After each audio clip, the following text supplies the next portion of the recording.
بسم اللہ الرحمن الرحیم۔ عورتوں کا رونا،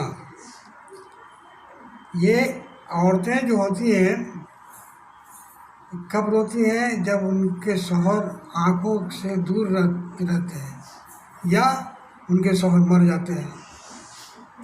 اب اس کے بنا پہ وہ ان کا جینا دوہر ہو جاتا ہے، ان کا جینا دوہر ہو جاتا ہے، یعنی مرجھائی ہوئی رہتی ہے۔ کھانا پینا تو کرتی ہیں لیکن چہرہ میں رونق نہیں، گھٹ گھٹ کے جینا ہوتا ہے۔ اب یہ صدیوں سے چلا آ رہا تھا، یہ گھٹن عورتوں کو ہمیشہ مل رہا تھا، لیکن حضور پاک صلی اللہ علیہ وسلم کا جب زمانہ آیا تو حضور پاک صلی اللہ علیہ وسلم نے، ہمارے نبی حضرت محمد صلی اللہ علیہ وسلم نے ان کو اس چیز کو ختم کرنے کے لیے پورا انہوں نے ٹھان لیا اور کر کے دکھایا کہ طلاق شدہ عورتوں سے نکاح کیا، بیوہ عورتوں سے نکاح کیا، تاکہ لوگوں کو پتہ چلے کہ ہمارے پروفٹ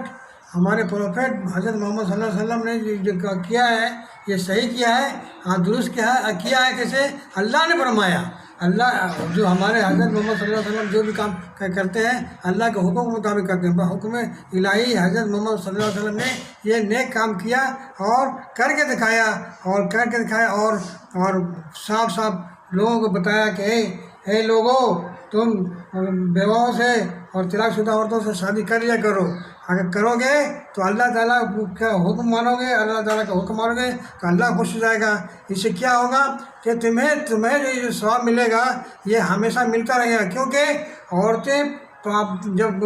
مرجھائی نہیں رہیں گی تو پاک رہیں گی، آپ جب مرجھائی رہیں گی آپ کو نکاح کرنے والا نہیں رہے گا تو ہو سکتا ہے وہ گندگی راستہ میں اختیار کر لیں گی اور گندا سماج ہو جائے گا۔ اس کو بچانے کے لیے سماج بچ جائے گا تو اس واحد علاج یہی ہے کہ حضور نے فرمایا کہ ان لوگوں سے نکاح کر لیا کرو، ہاں تو نکاح کرو گے تو یہ تمہارا نسل بھی پاک رہے گا، سماج پاک رہے گا، اور ملک بھی پاک رہے گا، اور جب پاکی جب پھیل جائے گی تو اس سماج میں تو تمہیں اللہ تعالیٰ خوش ہو کر کے جنت دے گا، جو جہاں کی زندگی ہمیشہ کے لیے رہے گی۔